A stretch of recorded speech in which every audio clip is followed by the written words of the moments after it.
Hello अस्सलाम वालेकुम। सबसे पहले क्या हाल चाल है। देखो एक सवाल, क्या आप लोगों को पता है कि मैं अपनी वीडियोस में ज्यादातर ये कैप क्यों पहनता हूँ? क्या मेरे को ये कैप पहनना अच्छा लगता है, या फिर इस कैप से मैं अच्छा दिखता हूँ, या फिर एवे ही? नहीं। मजीद इस वीडियो में आगे बढ़ने से पहले मैं आप लोगों को ये बता दूं कि ये वीडियो हेयर लॉस से लेकर हेयर सोल्यूशन तक के एक कंप्लीट स्टोरी वीडियो है। और अगर आप लोगों के साथ भी यही प्रॉब्लम है कि आप लोगों के बाल झड़ रहे हैं, तो आप मेरी ये वीडियो पूरी देखें, क्योंकि मैंने स्टोरी के साथ आपको बताया कि आपको क्या क्या करना चाहिए और मैंने क्या क्या किया। और इंशाल्लाह इस वीडियो में आप लोगों को अपना इलाज भी मिल जाएगा, जिससे आप लोगों के बाल बहुत जल्दी झड़ने रुक जाएंगे।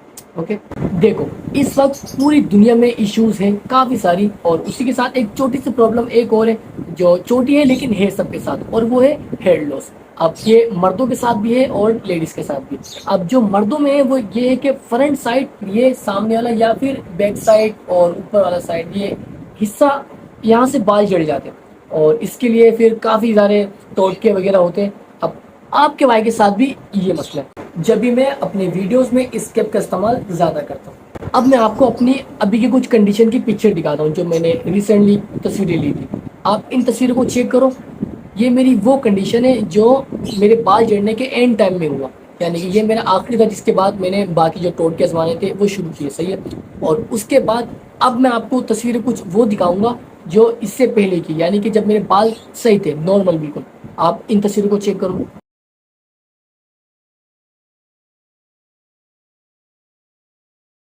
अब सीन ये है कि जब मेरे बाल झड़ने शुरू हुए, यानी कि शुरुआत से जब मेरे बाल झड़ने शुरू हुए, तो मैंने अब जब बंदे को कोई प्रॉब्लम होती है तो बंदा उसका सोल्यूशन ढूंढता है। बिल्कुल इसी तरह मैंने भी शुरू किया। मैंने लोगों की बातों में आके सबसे पहले तेल इस्तेमाल किया, तेल से मेरा काम नहीं बना। उसके बाद लहसुन, अदरक, प्याज, इन सब के टोटके वगैरह इस्तेमाल किए, लेकिन ये सब काम नहीं आते आते आते मेरी कंडीशन यहाँ तक के हो गई। फिर इसके बाद मैंने एक बड़ा फैसला करने का सोचा, और वो है हेयर ट्रांसप्लांट। अब मैंने जब हेयर ट्रांसप्लांट का फैसला किया तो मुझे उसके लिए एक अच्छे डॉक्टर की भी ज़रूरत है, और उसके बाद भारी रकम की भी। तो आपके भाई ने कर दी शुरुआत इसकी। अब मुझे एक अच्छे डॉक्टर की ज़रूरत थी, और वो डॉक्टर मुझे मिले यूट्यूब से। अब वो कैसे? अहमद नाम का एक लड़का है, ये जो पीफो पकाओ में वीडियोस बनाता था, प्रैंक वीडियोस, पीफो पकाओ नादिर अली के साथ। आपने उसको देखा ही होगा। उसने भी हेयर ट्रांसप्लांट और बियर ट्रांसप्लांट, ये दो चीज़ करवाए थे। अब मैंने उनकी वीडियोस से उस डॉक्टर का नंबर निकाला, उनसे बात की, और उन डॉक्टर का नाम था आमिर भाई। तो आमिर भाई से मेरी बात हुई, उन्होंने बहुत अच्छी तरीके से बात की और मुझे गाइड किया। और मैंने उनसे पहले मशवरा लिया, मैंने बोला चलो ट्रांसप्लांट से पहले थोड़ा मशवरा ले लेते हैं कि करना क्या बाल का। तो उन्होंने बोला चलो एक काम करो, आप मेरे पास आओ, आप मुझे अपनी कंडीशन दिखाओ बाल की, उसके बाद मैं आपको बताऊंगा कि क्या बेहतर रहेगा आपके लिए, कि क्या मेडिसिन वगैरह या फिर हेयर ट्रांसप्लांट या फिर कोई हिदायत वगैरह। अच्छा, फिलहाल मुझे हेयर ट्रांसप्लांट तो नहीं कराना, लेकिन मुझे अपने बाल दिखाने थे, यानी कि आपके हॉस्पिटल में आके। तो आप ये बताएंगे कि सिर्फ हेयर ट्रांसप्लांट होता है या बाल के बाकी इशू में भी काम होता है वहाँ पे, यानी कि इलाज होता है? जी बिल्कुल भाई, आप आ जाएँ क्लिनिक विज़िट कर लें, तो जो भी अच्छा सॉल्यूशन होगा आपके हेयर के हवाले से, तो मैं आपको एडवाइस कर दूँगा। हम पहुंच गए उनकी तरफ। अब ये उनकी तरफ पहुंचने की एक स्टोरी मैं आपको एक अलग तरीके से सुनाऊंगा, और वो शुरू करते हैं। राजी के स्टोरी पसंद आ रही है। अच्छा जी, अब हमें पहुंचना था पाक टर्किश हेयर ट्रांसप्लांट क्लिनिक पे, क्योंकि वहीं पे हमारे जो डॉक्टर आमिर भाई है सारे इलाज वगैरह वहीं पे देखते हैं वो। तो अब हम निकल गए पाक टर्किश की तरफ, जो मेरे घर से तकरीबन 16 किलोमीटर दूर है, यानी कि 41 मिनट का रास्ता। और मेरे साथ है मेरा दोस्त अलियान, जो मेरे नखरे ऐसे उठाते जैसे कि मैं इसकी कोई जीएफ हूँ। वरना तो देखो 16 किलोमीटर दूर, वो भी खुद ड्राइविंग करते हुए, ऊपर से बारिश भी हो रही है, फिर भी मेरे साथ जा रहे हैं।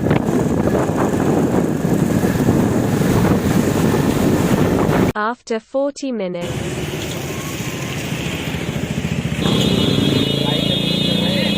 कॉल करता हूँ। अच्छा जी, इस वक्त हम हैं क्लिनिक के अंदर, वो भी वेटिंग एरिया में वेट करें। अब जैसे हमारा बुलावा आएगा तो हम जाएंगे, डॉक्टर आमिर भाई से बात करेंगे, और वो हमें बेहतर से बेहतर मशवरा देंगे हमारे बाल की कंडीशन को देख के कि अब हमें क्या करना चाहिए।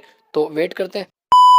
अच्छा, अब जो मेरी मुलाकात हुई आमिर भाई से, वो मैंने रिकॉर्ड तो नहीं किया क्योंकि मैंने मुनासिब नहीं समझा इसको रिकॉर्ड करना। लेकिन आमिर भाई ने क्या कहा वो मैं आपको बता देता हूँ। सही है। आमिर भाई ने मुझसे कहा कि देखो जो कंडीशन है आपकी बालों की, उस हिसाब से भी आपको चाहिए हेयर ट्रांसप्लांट। आप अपना हेयर ट्रांसप्लांट कराएं, वो सबसे बेहतर रहेगा, फजूल खर्ची से आप बचोगे। उन्होंने एक बहुत अच्छी बात कही, वो मुझे बहुत अच्छी लगी। वो ये थी, उन्होंने मुझसे कहा कि देखो अगर हम चाहें तो आपसे पैसे बना सकते हैं। हम आपको मेडिसिन लिख के देंगे, कैप्सूल वगैरह, गोलियां की दवाई वगैरह लिख के देंगे बालों के लिए, और मुझे पता है कि वो काम नहीं आएंगे, लेकिन फिर भी हम चाहे तो आपसे पैसे बना सकते हैं, लेकिन हम ऐसा नहीं चाहते, हम ऐसा नहीं करना चाहते। तो इसीलिए आपको सबसे अच्छी एडवाइस दे रहा हूँ कि आप हेयर ट्रांसप्लांट करें। अब मुझे बहुत अच्छी लगी ये बात, और फिर उनकी ये सब बात सुनने के बाद फिर मेरा क्या रिएक्ट था, क्या रिएक्शन था, और हम लोग आपस में क्या मशवरा कर रहे थे, आप वो देखो। अभी तो देख बोला है ट्रांसप्लांट नहीं होगा इसका, क्योंकि बाल बहुत ज़्यादा कम हो गए। और उसके बाद चलो कुछ चीज़ें पता करता हूँ, जैसे कि लाइफ टाइम है या 10 साल, और मेरा डोनेट एरिया से लेंगे लोग बाल पीछे से ना, फ्रंट साइड में लगाने के लिए। अब खर्चा जितना भी हो तो देख लेंगे, लेकिन यहाँ डायरेक्ट ही हेयर ट्रांसप्लांट की तरफ जाना ये भी सही नहीं रहेगा। अच्छा क्या करें यार, पागल बनाने में 75,000 रुपये कहाँ लाओगे, कहाँ से, ये तो बताओ पहले। अब पैसे की बात नहीं, पैसे तो हो जाता है। 75,000 तुमने अभी तक कमाए भी हैं?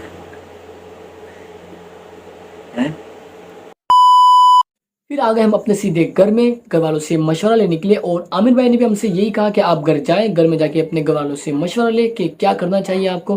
तो फिर मुझे एक और चीज़ के बारे में पता चला, जो था हजामा। मुझे किसी ने बोला कि आप हजामा करवाएं, उससे भी आपके बालों में फ़र्क पड़ेगा, यानी कि आपके जब गंदा खून निकलेगा सर से, तो आपके जो बाल लूज हो रहे हैं, जो बाल गिर रहे, सॉरी, जो बाल गिर रहे हैं वो रुक जाएंगे। सही है। तो मैंने बोला चलो यही करते हैं, अगर इससे काम बन गया तो इंशाल्लाह 1 से 1.5 महीना इसमें हम ट्राई करते हैं, अगर नहीं हुआ तो आगे की तरफ हेयर ट्रांसप्लांट की तरफ फिर बढ़ेंगे। अब जब मेरे को हजामा करवाना था तो सबसे पहले मुझे होना चाहिए था गंजा। अब मैं पहुंच गया नाई वाले के पास गंजा होने के लिए। तो यहाँ से शुरू होती है अब एक नई स्टोरी हजामा करवाने वाली, तो शुरू करते हैं। Quand je suis arrivé, les petits se sont demandé ce qui se passe au haut. Tellement les petits a beaucoup d'inspiration pour déranger. Et les petits sont pour danser, et les petits sont pour bouger. Y'a qu'à te bina pour danser.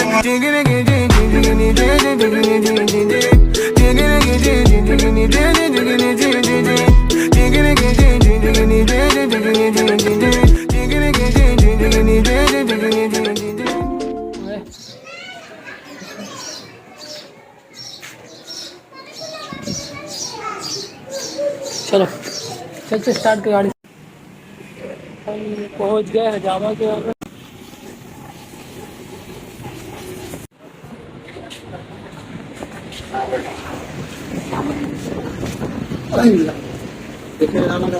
मैंने बाल बहुत झड़ रहे हैं, इसलिए बालों के लिए जी।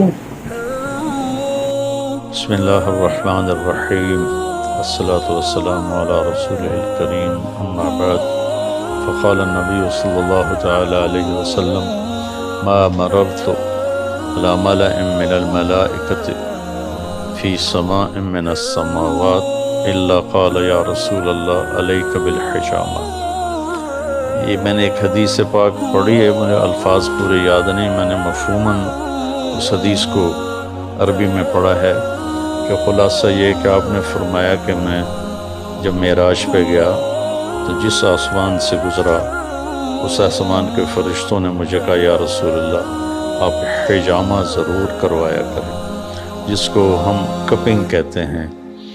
ये फ़ितरी तौर पर तबीई इलाज है जिस्म की तमाम अमराज के लिए, और हमारे मुल्क में इसका ज़्यादा रवाज नहीं। मैंने आज हिजामा पे इसलिए ये क्लिप रिकॉर्ड करवाया कि आज मैंने ख़ुद, यहाँ मेरे ये 2 निशान आपको नज़र आ रहे होंगे, ये हिजामा के हैं, मैंने आज करवाया था। तो अल्लाह के नबी ने आखिरी सफ़र में, हज के सफ़र में भी ये जो पाँव हैं इसके यहाँ पर आपने हिजामा इधर और उधर करवाया था हज्जतुल विदा में, एहराम की सूरत में। तो ये तकरीबन उन मर्ज़ों का इलाज है जिसका ना डॉक्टरों के पास है कोई सबब इलाज, बेहतर इलाज, ना कोई तबीबों के पास है, ना होम्योपैथिक के पास है। लेकिन अल्लाह के फज़ल व करम से हिजामा ऐसी,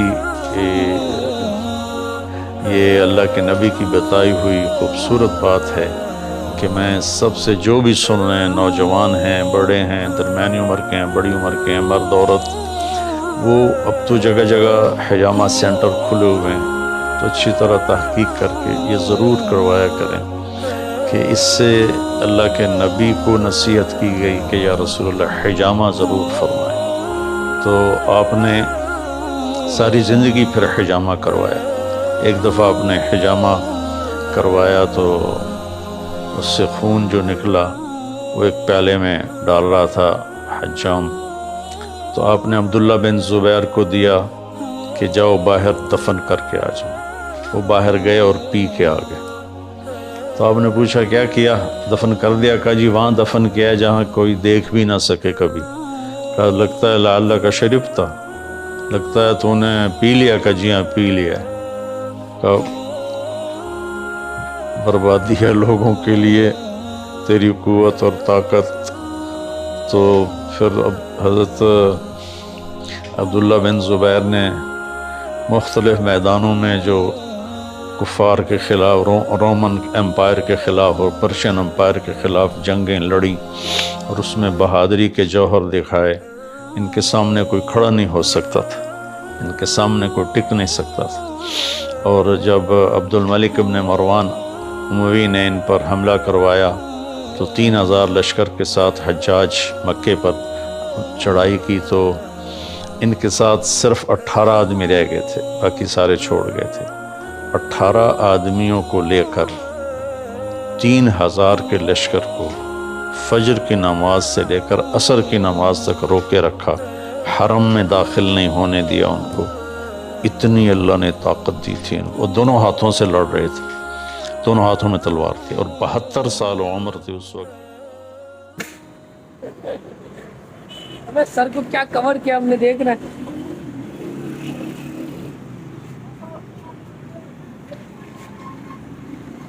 अब जो मैं आपको वीडियो दिखाने वाला हूँ, ये वीडियो मेरे हिजामा करवाने के बाद पहले दिन की कंडीशन है और ये वीडियो मेरे दूसरे दिन की कंडीशन है।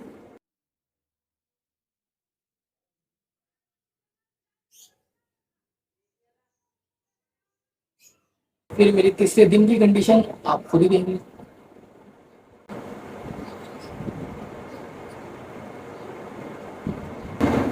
बस 4 से 5 दिन की बात होती है। उसके बाद आपके निशान भी चले जाते हैं कट के, और उसके बाद ये जो गोल गोल धब्बे होते हैं ये भी चले जाते हैं। हिजामा से मुतालिक कुछ ज़रूरी बातें। देखो, हिजामा करवाने से ना ही आपको तकलीफ होती है, ना ही करवाने के बाद आपको तकलीफ होती है। हाँ, वो जब छोटे छोटे कट लगते हैं ना, तब आपको ज़रा चूंटी बराबर की तकलीफ होगी। जब चूंटी काटते हैं ना, उस तरह की तकलीफ होगी। और उसके बाद जब प्लास्टिक से पंप करते हैं ना, उस वक्त आपको बस खिंचाव फील होगा। बस बाकी सब ओके है। मेरा कहना है कि अगर आपके हेयर लॉस हो रहे हैं तो आपको हिजामा करवाना चाहिए, ये सुन्नत भी है। और हेयर लॉस के दौरान, अगर बाल गिरने के दौरान आप हिजामा करवाओगे तो बहुत जल्द आप पे फ़र्क पड़ेगा आपके बालों पर।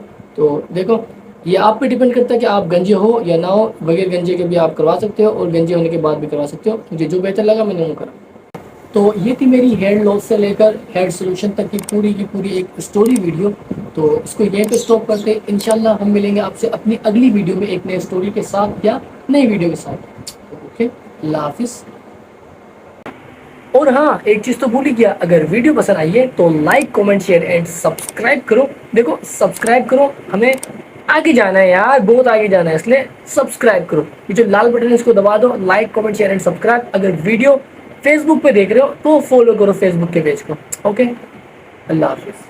हेलो दोस्तों, लाइक तो दबाइए, मुझे भी तो थोड़े बहुत व्यूज है चाहिए। अरे कर दो ना, मत शर्माइए। हाँ हो गया क्या? चलो अब जाइए।